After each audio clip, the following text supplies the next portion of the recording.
politics boring again. Make politics boring again. Make politics boring again. Make politics boring again.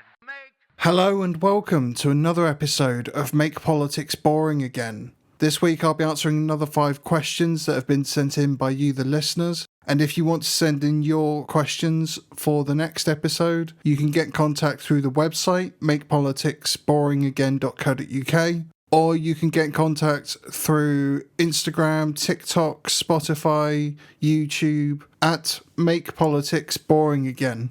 So let's get stuck into the first question, which has been sent in by Tom in London. And he asks, can the Reform Party in the UK establish themselves as a top 2 party in time for the next general election?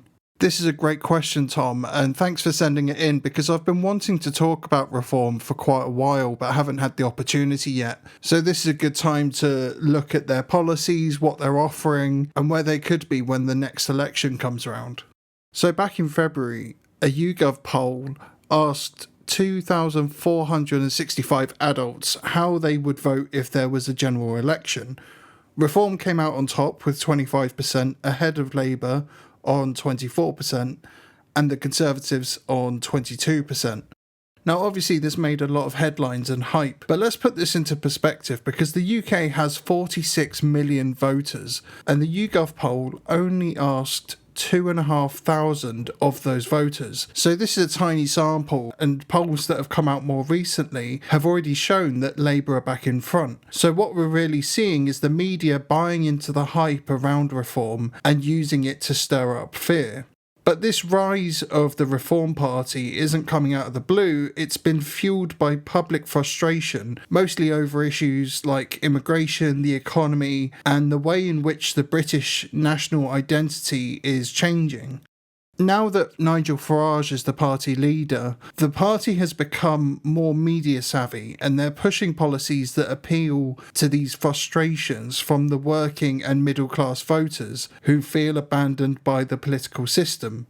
These policies include things like stricter border controls, tax cuts, opposition to net zero policies, and investment in nuclear energy. They're even promising to scrap interest on student loans and cut small business taxes, which will obviously appeal to young adults paying off their student loans and starting their own business.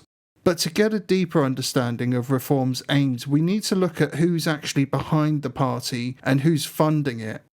So let's start with its main members. Nigel Farage was an investment banker, Richard Tice was a real estate investor, and Lee Anderson was a Labour councillor before switching sides and becoming a Tory MP, and then defecting again to Reform. These members are all very well connected within the political and financial establishments, so they've been able to acquire funding from ultra-wealthy donors who they now depend upon to finance the party. One of these donors is Christopher Harborne, who's a tech investor, and he's donated over £10 million to the party. Then you've got Bassem Haider and Mohamed Amersi, both of whom are ex-Tory donors and successful entrepreneurs who have a financial interest in a deregulated, low-tax government. So it's clear that Reform is funded by powerful financial interests, and its leadership is deeply entrenched in the establishment.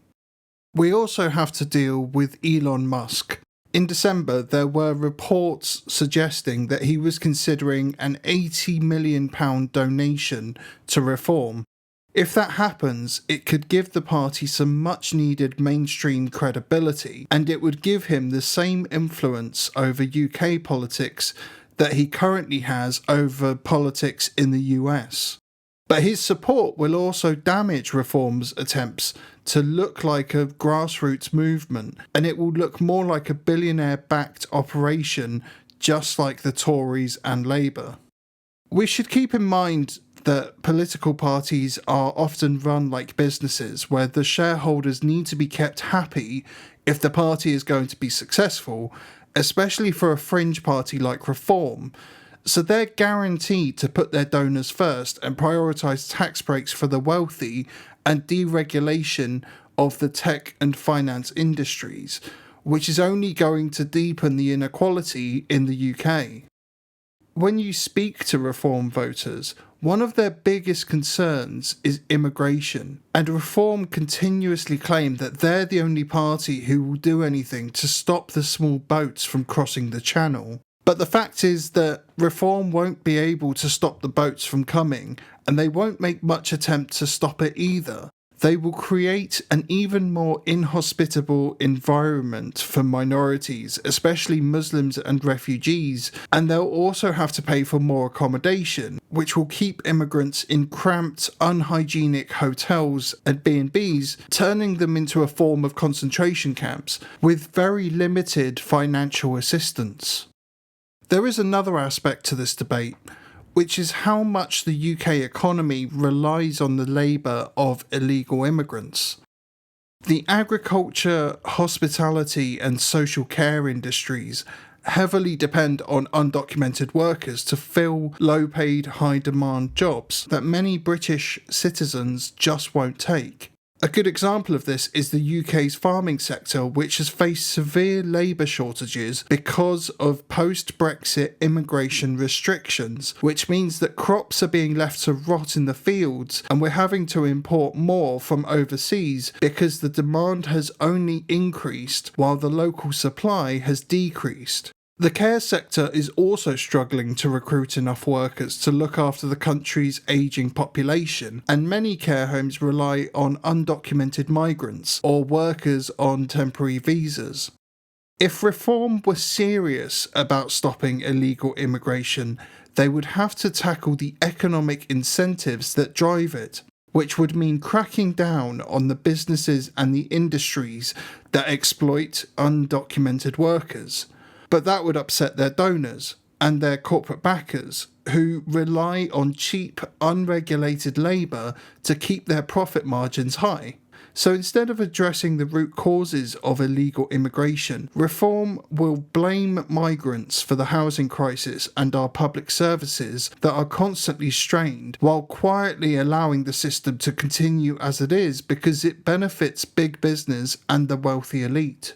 At the end of the day, Reform's immigration stance is not about protecting British jobs or securing the borders. It is simply about manufacturing outrage to win votes while keeping the economic status quo firmly in place. Reform isn't just being propped up by money though, it's also being heavily amplified by right-wing media. GB News and the right-wing press have pushed the party into the mainstream while making Labour look more left-wing than it really is. Farage even hosts his own show on GB News despite being an MP, which should be quite a clear conflict of interest. But this media strategy is unfortunately proving to be quite effective because it's shifting the Overton window further to the right, which pulls UK politics as a whole towards deregulation and privatisation in the interests of corporations. The party's rise in popularity is forcing the Tories to move even further to the right, and if Reform continues to gain support, the Tories will have to double down on harsher immigration policies, deeper deregulation, and more corporate-friendly policies in order to win back voters. So no matter who comes out on top, the outcome will remain the same, where the rich and the powerful still win. But back to the original question, can Reform actually become a top two party by the next election? To do that, they need more high-profile defections from the Tories and a broader donor base. And the first-past-the-post system makes it extremely hard for new parties to gain seats, so strong polling doesn't necessarily translate into real power. There's also another risk to consider, which is the close ties between Nigel Farage and Donald Trump. Right now, Trump's presidency is already looking chaotic because of the economic instability and the new trade wars that he's caused. If British voters start seeing Farage as the UK's version of Trump, it could seriously hurt Reform's chances. And of course, Labour and the Tories will use this against him by painting him as a source of instability. So what does this all mean for the next election?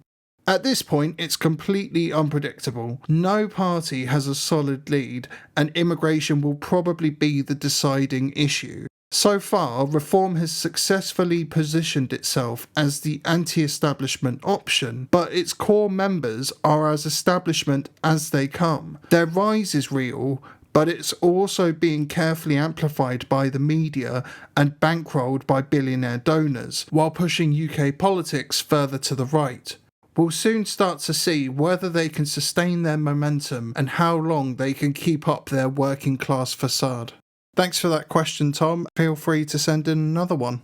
So the next question is, why is Keir Starmer prioritising defence spending over public services and foreign aid? So Keir Starmer, the current Prime Minister of the UK, recently announced that he's raising the UK's defence budget to 2.5% of GDP by 2027, with the aim of hitting 3% in the next Parliament. As part of this, the UK has agreed to a £1.6 billion deal to supply Ukraine with over 5,000 air defence missiles. A decade ago, our defence spending was at a historic low of 2% of GDP, and it's been creeping up ever since, and it now sits at 2.3%, and it's about to jump even higher. So while billions are being thrown at the military, Starmer has decided to slash the foreign aid budget from 0.5% to 0.3% of gross national income. This means that the aid budget is being cut by £6 billion and will now just be £9 billion instead of the previous 15. The biggest winners from this budget increase are, of course, the defence contractors. When Starmer made his announcement, the stock price of BAE Systems shot up by 17%, which added nearly £6 billion to its market value. This directly matches the decrease in foreign aid, so £6 billion that were being used to help developing countries is now being spent on weapons instead. This isn't a coincidence either, because the recent tensions between Trump and Zelensky, which I'm sure you will have seen in the news, have pushed the EU to increase its military support for Ukraine, and the UK is now stepping in to fill the gap left by America. As a result of this, weapons manufacturers are cashing in massively, because this isn't just about helping Ukraine, it's about money. Starmer wants the UK to be seen as a leader in European security, especially with Trump moving closer to Russia and questioning NATO. But to fund these defence increases, the government is cutting funding for food programmes, education and healthcare in some of the world's poorest countries. This is a massive transfer of wealth from the public to the private sector. Billions are going to defence firms, while public services are being cut. It's the same playbook we saw under Tory austerity. Cut social spending, funnel money into the hands of the elite, and claim that these so-called tough decisions are necessary. The effects of these aid cuts will be disastrous. The UK has been a major funder of global humanitarian relief. So slashing that support means more instability, more migration crises, and less influence for the UK on the world stage, all of which will be weaponised by political parties like Reform, as I mentioned in my previous answer. Ultimately, war is more profitable than social programmes, and that's what this is really about, because the government has billions of pounds for war, but somehow there's never any money for struggling families, free school meals, or properly funding the NHS. So that's why Starmer is prioritising defence spending over public services and foreign aid. It's not a funding issue, it's a political choice. So the next question is, why is Jeff Bezos telling the Washington Post to focus on free markets and personal liberties? So Jeff Bezos has owned the Washington Post ever since he bought it for $250 million in October 2013.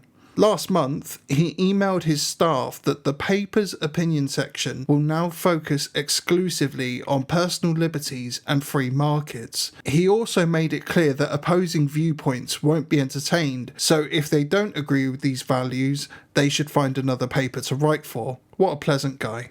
It's a textbook example of how the ultra-wealthy use media ownership to push their own narratives. When billionaires own newspapers, they shape the news rather than simply reporting it. They decide which ideas get amplified and which ideas get buried, and Bezos is now using the Washington Post to reinforce a worldview that serves him and his billionaire friends. So what does Bezos actually mean by free markets? Because theoretically, free markets sounds attractive because they're about competition, innovation, and opportunity. But when billionaires like Bezos push this idea, it's not about free competition at all. It's about deregulation, monopoly power, and limiting the government's oversight.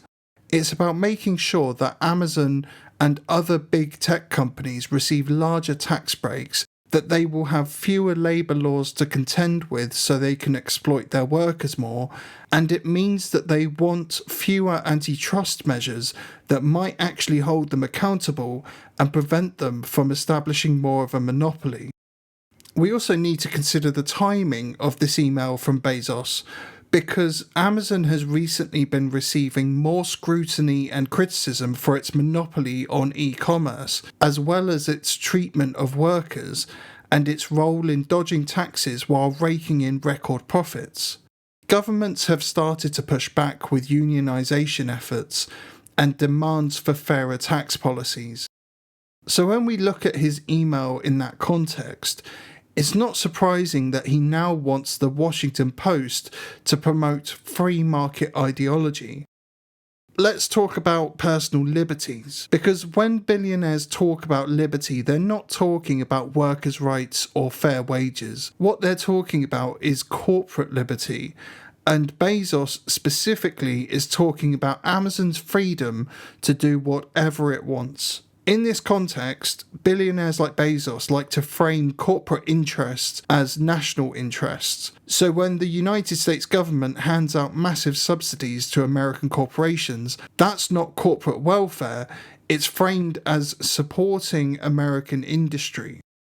But when it imposes trade restrictions that benefit its domestic industries, while condemning other countries for doing the same and protecting their own industries, it's called defending the American economy. This is a classic move in elite networks. The United States promotes free trade when it benefits American corporations, but the moment that foreign competitors become a threat, suddenly they prefer protectionism. We can look at Trump's latest trade policies for a good example.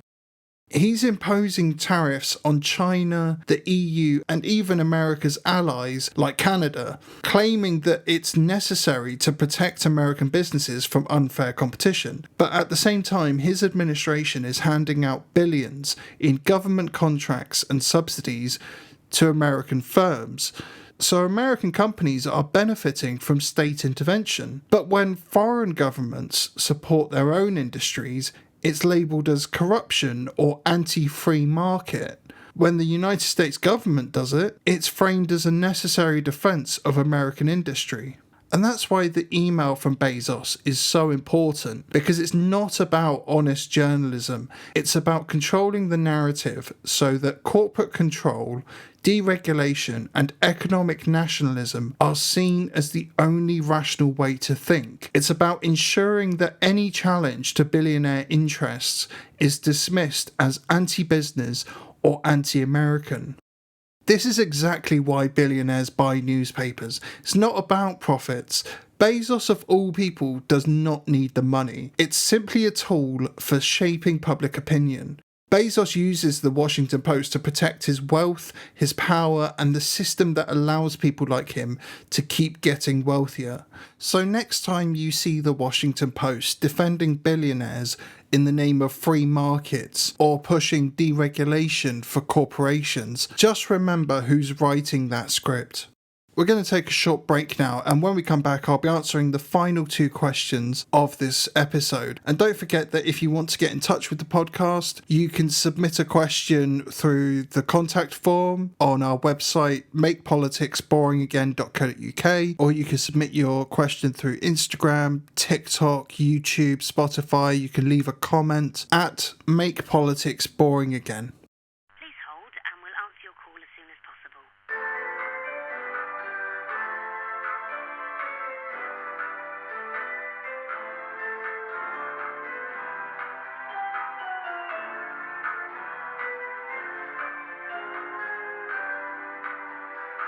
Make politics boring again. Make politics boring again. Let's get into the fourth question of this episode. Why does the UK government want access to our iPhones? Apple is currently fighting the UK government over its demand to weaken Apple's advanced data protection, which is the company's end-to-end encryption feature for iCloud backups. The government is using the Investigatory Powers Act of 2016 to force Apple to create a backdoor, which would give authorities access to users' photos, messages, notes, basically everything that you can store in iCloud. Apple have responded by pulling the advanced data protection function from UK iPhones entirely, and they've launched a legal challenge against the government, which makes this the first major court test of the UK's surveillance laws. If Apple permanently removes the advanced data protection in the UK, iPhone users will lose end-to-end encryption for iCloud backups, which would leave their personal data more vulnerable to unauthorized access or government demands. The data from iMessage, FaceTime, the Health app, and iCloud keychain would still be encrypted, but cloud backups would no longer be fully secure and would bring it down to having the same level of security as Android phones do. Users who are conscious of their privacy might need to find other backup solutions or change what data they store in iCloud. So these are the practical implications, but let's go deeper and look at why the government actually wants this level of access in the first place. So the government is claiming that their request is about stopping terrorism, organised crime and child exploitation. But let's be honest, this isn't just about catching criminals, it's part of a global push for more access to encrypted data under the guise of security and ignoring the huge privacy risks. For example, the EU has proposed regulations that could force platforms to scan private messages. France wants messaging services to decrypt chats on demand, and Australia's laws already require tech companies to provide the authorities with access to encrypted data. If the UK forces Apple to comply, it will set a dangerous precedent because governments worldwide will demand the same, regardless of whether they're a democratic government or an authoritarian regime. So once encryption is weakened in one place, it will be weakened everywhere. And this is why Apple are fighting this so hard, because security is a big part of its brand. They've spent years positioning themselves as the privacy-focused tech giant by offering end-to-end encryption that even Apple itself can't access. Now that's a huge selling point, and it has put them ahead of Google and Microsoft in terms of security. This isn't the first time Apple have had to fight back like this either. Back in 2016, they refused to unlock an iPhone for the FBI, for example. But they've also quietly complied with governments like China and Russia in order to keep access to those markets. In China, they removed VPN apps to help the government censor the internet. So privacy does matter to Apple, but only until it threatens their bottom line. And I've got no doubt that the UK's government will use that against them. Let's look at the bigger picture for a second though, because this isn't just about Apple. This is just one example of how governments and corporations work together when it suits them. Apple doesn't want to lose access to the UK market, just like it didn't want to lose access to China. If they give in to this request from the UK government, it sets the stage for even more digital surveillance, and it will normalise the idea that governments should have access to private data whenever they say it's necessary. The Labour government is fully on board with expanding these surveillance powers. Their argument is that more access means better security. But once these powers are in place, they never stay limited to their original purpose, and policy creep will set in eventually. So the policy might originally be used to tackle crime, but it will soon be used for monitoring activists, journalists and protesters, which will have even more significant consequences when digital IDs come in and our access to public services can be blocked at the flick of a switch. If Apple loses this case, we will see a new normal where privacy protections are slowly chipped away and tech companies become willing partners in government surveillance. When you hear about cases like these, try to remember that this isn't about stopping criminals. It's about controlling the digital world and keeping power in the hands of the state and corporate elites. If we allow this, they will take as much access as they can get. Now for the final question of this episode. Who's the winner from Labour's housing reforms? Labour recently announced plans to abolish leasehold purchases in England and Wales with the aim of reforming the housing market and giving homeowners more control over their properties. For those of you who are like me and don't own a home and maybe don't know too much about how home ownership actually works, a leasehold purchase means that you own the property but not the land it sits on. So you're leasing the land from a freeholder for a set period, which can be as long as 1,000 years.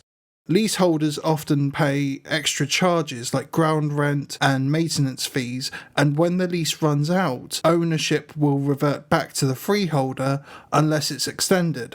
Now, Labour wants to replace this system with commonhold ownership, where homeowners fully own both their property and the land. This would mean that homeowners are no longer at the mercy of freeholders and the extra costs that come with leasehold agreements. On the surface, this sounds like great news for the 5 million leaseholders who have to pay high service charges and unfair ground rents. But there is a catch. Many leaseholders may not see any benefit for years, and some could remain stuck under the old system indefinitely. There was an attempt to introduce commonhold in 2002, which failed because only a handful of properties adopted the system.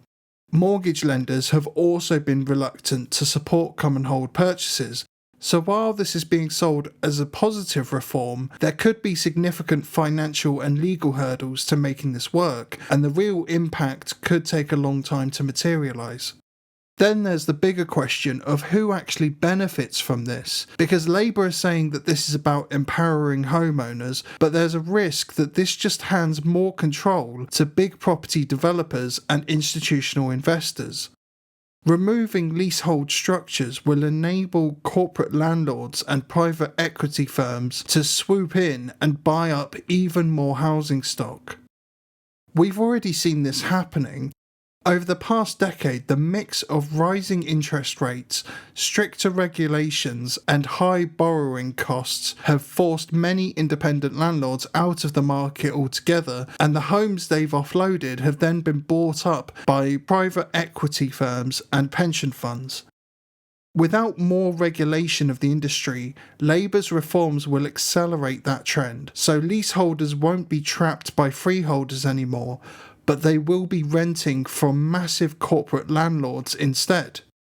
This isn't just a UK problem either, it's part of a global shift called neo-feudalism, where a small number of private equity firms and corporate landlords take over huge chunks of the housing market. In the United States and Germany, private equity firms have bought up thousands of homes, which has made home ownership a lot more difficult, and more people are now locked into renting for life. The UK is already heading in this direction, and unless Labour puts strict controls in place, this could push us even further towards a system where a small financial elite owns everything and everyone else just pays them rent. Politically, this policy is a win for Labour because housing reform is a big issue for voters, and this allows them to say that they're doing something meaningful. But without strict rules to stop corporations from taking over more of the housing market, it could just be a rebranding of elite control. Instead of a real shift in power, we are just replacing freeholders with corporate landlords. So let's summarise this episode because there's been a lot of different issues to talk about. Reform UK is presenting itself as an anti-establish movement while being bankrolled by billionaires and propped up by the media. Jeff Bezos is claiming that the Washington Post is independent while dictating its editorial stance to protect his own wealth. Keir Starmer justifies billions in military spending while cutting foreign aid and funneling public money straight into corporate hands. Then we have Apple, who are fighting government surveillance, but only because it threatens their market position. And finally, Labour's leasehold reforms sound like a win for homeowners, but without safeguards, they could hand even more power to corporate landlords. When you step back and look at these stories, it's clear that they're not isolated events. They're all part of the same system, where elite networks shape the rules, they control the narrative, and they decide who wins and who loses. That's all we have time for this week, so thank you for listening, and if you do have any questions, please feel free to send them in. Like I said before, you can get in touch through our website, makepoliticsboringagain.co.uk, through our Instagram, TikTok, YouTube, Spotify. Wherever you can find us, drop us a message or a comment. Please remember to like and subscribe as well, all that fun stuff. Please feel free to recommend the podcast to your friends. And once again, thank you for listening. Look after each other and see you again next time. Make politics boring again. Make politics boring again. Make politics boring again. Make politics boring again.